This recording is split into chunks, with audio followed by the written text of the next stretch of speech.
नमस्कार।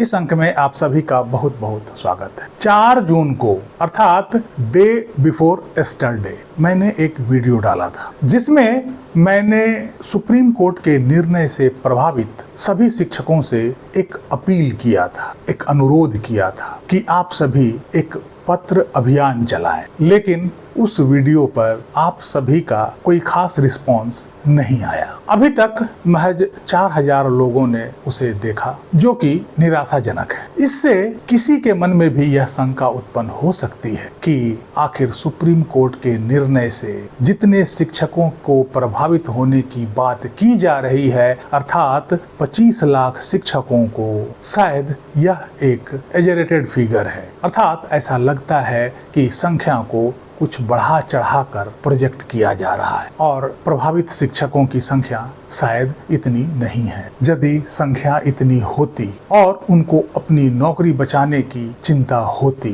तो शायद अपनी नौकरी बचाने के लिए कोई भी व्यक्ति हर संभव प्रयास करता है। प्रयास छोटा हो या बड़ा, लेकिन वो करता जरूर है। दूसरी बात यह भी हो सकती है कि शायद वे इस समस्या के प्रति इतने गंभीर नहीं हैं, या फिर उन्हें अपनी नौकरी की चिंता नहीं है, या फिर वे दूसरे के भरोसे बैठे हुए हैं। ऐसा भी सोच हो सकता है कि जो भी होगा देखा जाएगा। यह भी सोच रहे होंगे कि जो होगा सबके लिए होगा। यह हमारे देश के लोगों की आम मानसिकता है और उससे आप भला अलग कैसे हो सकते हैं? आप भी एक इंसान ही हैं। खैर, मैंने तो अपना फर्ज निभाया और आप सभी को उचित सलाह दी। किसी प्रकार का कोई दबाव मैंने किसी के ऊपर नहीं डाला था। कुछ लोगों का रिस्पॉन्स आया, पॉजिटिव रिस्पॉन्स आया, और कुछ लोग इस पर तत्पर भी दिखे। कुछ लोगों ने यह रिक्वेस्ट किया कि प्लीज प्रोवाइड द एड्रेस, और मैं पत्र अवश्य भेजूं। उन सभी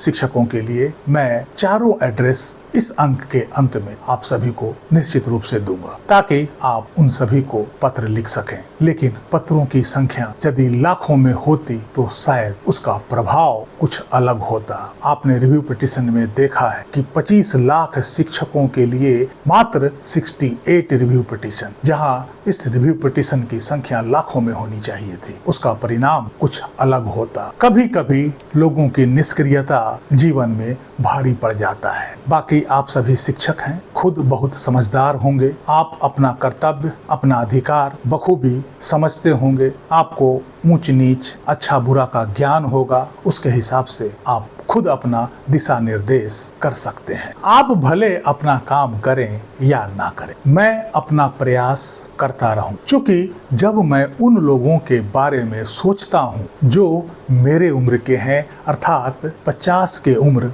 पार कर चुके हैं, वे महिलाएं जिनको मृतक आश्रित कोटे में नौकरी मिली है, वे दिव्यांग व्यक्ति जो शिक्षक के रूप में आज बच्चों को पढ़ा रहे हैं, उनके लिए आज के दौर का टेट कॉम्पिटिटिव एग्जाम पास करना कितना मुश्किल हो सकता है। दूसरी ओर यह कहीं न कहीं यह आदेश शिक्षकों के स्वाभिमान को चोट पहुंचाने वाला है। यह आदेश शिक्षकों को अपमानित करने जैसा लगता है। आखिर शिक्षकों का क्या गुनाह है? क्या उन्होंने उस समय के प्रचलित नियमों, सेवा शर्तों के आधार पर नौकरी नहीं पाई है? और भविष्य में यदि नई सेवा शर्तें लगा दी जाती है तो क्या हर बार उन्हें नई सेवा शर्तों को मानना, उस पर अमल करना अनिवार्य होगा? यदि आने वाला कुछ वर्षों में शिक्षा नीति में कुछ और परिवर्तन हो जाए और शिक्षकों की योग्यता का मापदंड कुछ अलग बनाया जाए, तो क्या देश के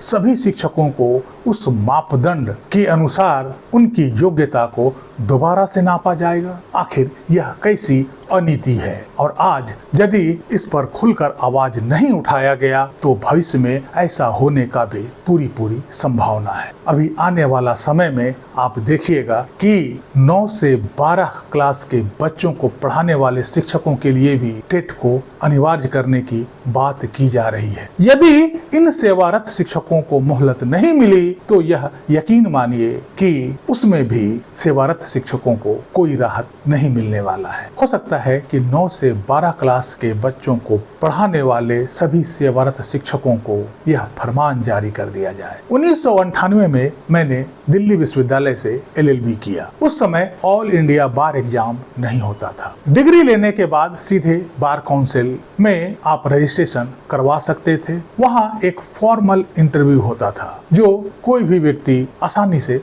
पास कर सकता था। 2010 के बाद LLB की डिग्री पास करने के बाद यदि आप बार काउंसिल में रजिस्ट्रेशन कराना चाहते हैं तो आपको ऑल इंडिया बार एग्जाम पास करने की बाध्यता होगी। उसे पास किए बगैर आपका बार काउंसिल में रजिस्ट्रेशन संभव नहीं है और आप उसके बगैर कोर्ट में प्रैक्टिस नहीं कर सकते। ऐसी स्थिति में क्या ऑल इंडिया बार एग्जाम पास करने की बाध्यता उन अधिवक्ताओं पर डाला जा सकता है जो 2010 से पहले बार काउंसिल में रजिस्टर्ड हैं, केवल इस आधार पर कि वकालत की गुणवत्ता को बढ़ाना है? यह पूरी तरह से अनकॉन्स्टिट्यूशनल होगा। इसलिए 1 सितंबर के आदेश में शिक्षकों के लिए जो निर्णय दिया गया है वो पूरी तरह से अनकॉन्स्टिट्यूशनल और कानूनी रूप से गलत है। RTE कानून की गलत व्याख्या करके ऐसा आदेश पास किया गया है। इस मुद्दे पर आज कोई दूसरा बेंच या कोई बड़ा बेंच इस पर सुनवाई करे तो निश्चित रूप से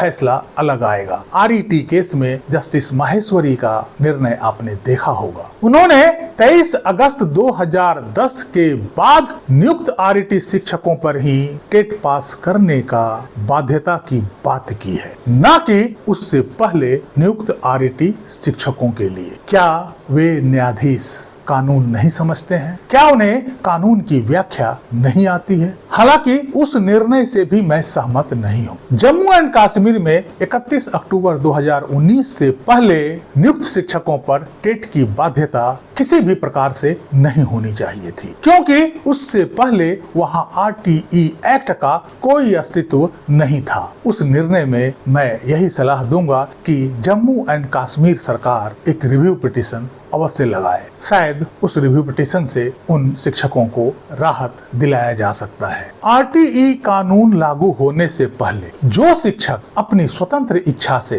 टेट करना चाहते हैं वे टेट पास करने के लिए, टेट क्वालिफाई करने के लिए स्वतंत्र है, लेकिन उनके ऊपर इसे पास करने की बाध्यता नहीं होनी चाहिए। यदि उनका फ्री विल है कि हम टेट पास करें तो ऐसा वो कर सकते हैं और उन्हें करना चाहिए। लेकिन यदि कोई शिक्षक ऐसा करना नहीं चाहता है तो किसी भी प्रकार से उनके ऊपर किसी भी तरह का दबाव नहीं दिया जाना चाहिए। अब मैं आप सभी को चारों एड्रेस बताता हूं, आप सभी नोट कर लीजिए। स्क्रीन पर भी आप सभी को यह एड्रेस दिख रहा होगा। नंबर 1, राष्ट्रपति महोदया के लिए सेवा में माननीय राष्ट्रपति महोदया, राष्ट्रपति सचिवालय, राष्ट्रपति भवन, नई दिल्ली 110004। माननीय प्रधानमंत्री जी के लिए सेवा में माननीय प्रधानमंत्री, प्रधानमंत्री कार्यालय, साउथ ब्लॉक, रायसीना हिल्स, नई दिल्ली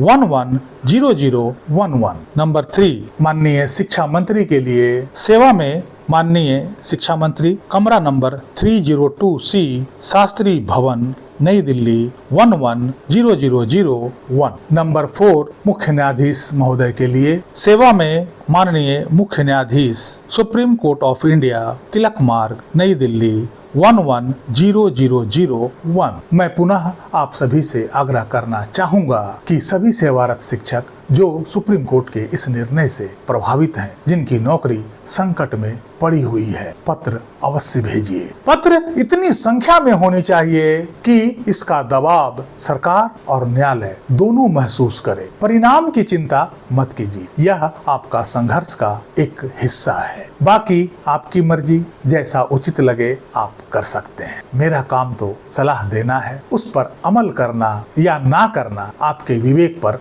निर्भर करता है। इस अंक में यहीं तक। कैसी लगी जानकारी कमेंट करके जरूर बताइएगा। वीडियो को लाइक कीजिएगा, चैनल को सब्सक्राइब कीजिएगा। मिलते हैं अगले अंक में, तब तक के लिए जय हिंद, वंदे मातरम।